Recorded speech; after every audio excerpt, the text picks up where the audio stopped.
चक्रवर्ती सम्राट अशोक का जन्म 304 ईसा पूर्व पाटलिपुत्र में हुआ था। सम्राट के पिता का नाम बिंदुसार तथा उनकी माता का नाम सुभाद्रंगी था। सम्राट अशोक मौर्य वंश के तीसरे राजा और एक महान शासक थे। सम्राट अशोक की 4 पत्नियां थीं। उनके 4 पुत्र तथा एक पुत्री थी। सम्राट अशोक बचपन से ही एक महान शासक थे। उनके साथ ही वे ज्ञानी और महान शक्तिशाली शासक भी थे। महान सम्राट अशोक अर्थशास्त्र और गणित के महान ज्ञाता थे। सम्राट अशोक ने शिक्षा के प्रचार के लिए कई स्कूल व कॉलेज की स्थापना की। सम्राट अशोक ने 284 ईसा पूर्व बिहार में एक उज्जैन अध्ययन केंद्र की स्थापना की थी। इतना ही नहीं, इन सब के अलावा भी उन्होंने कई शिक्षण संस्थानों की स्थापना की थी। सम्राट ने शिक्षा के क्षेत्र में कई महान कार्य किए थे, जिनकी वजह से उन्हें एक महान शासक के नाम से भी जाना जाता है। सम्राट अशोक का साम्राज्य अखंड भारत में विस्तृत था।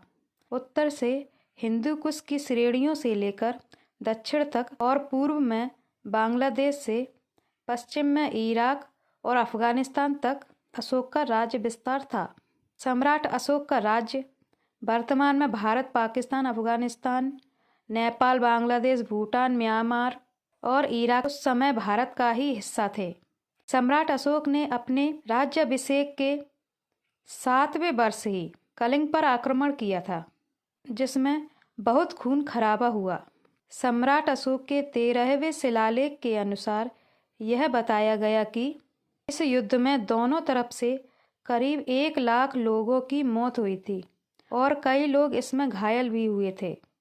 सम्राट अशोक ने इस नरसंहार को अपनी आंखों से देखा।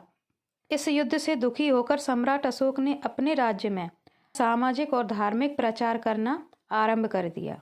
इस घटना के बाद सम्राट अशोक ने युद्ध न करने का प्रण लिया और लोगों में शांति का प्रचार किया। कलिंग के युद्ध की घटना के बाद सम्राट अशोक ने बौद्ध धर्म को अपना लिया और इस धर्म के अनुयायी बन गए। अपने राज्य में इस धर्म का प्रचार किया और लोगों को जीव और मानव के प्रति दया भाव रखने का संदेश दिया।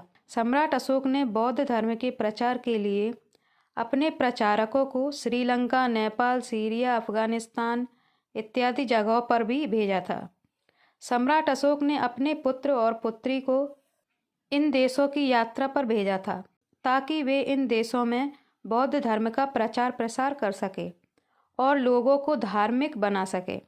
बौद्ध धर्म का प्रचार करने में सबसे ज़्यादा सफलता उनके सबसे बड़े पुत्र महेंद्र को मिली थी, जिसने श्रीलंका राज्य के राजा तिस्स को बौद्ध धर्म अपनाने के लिए विवश कर दिया था। राजा तिस्स ने बौद्ध धर्म को राजधर्म में परिवर्तित कर लिया। अशोक से प्रेरित होकर तिस्स ने स्वयं को देव नामप्रिय की उपाधि दी। सम्राट अशोक का शासन तत्कालीन पूरे भारत में था और सम्राट अशोक मौर्य भी उसने अपने जीवन काल में कई भवन, स्तूप, मठ और स्तंभ का निर्माण करवाया। इसके साथ ही सांची का स्तूप भी काफ़ी प्रसिद्ध है और यह भी सम्राट अशोक द्वारा ही बनवाया गया था। सम्राट अशोक ने अपने जीवन में कई शिलालेख भी खुदवाए, जिन्हें इतिहास में सम्राट अशोक के शिलालेखों के नाम से जाना जाता है। मौर्य वंश की पूरी जानकारी उनके द्वारा स्थापित इन्हीं मौर्य वंश के शिलालेखों में मिलती है। सम्राट अशोक के जीवन काल के करीब 40 शिलालेख इतिहासकारों को मिले हैं, जिसमें से कुछ शिलालेख तो भारत के बाहर जैसे अफगानिस्तान, नेपाल, वर्तमान बांग्लादेश व पाकिस्तान इत्यादि देशों में मिले हैं।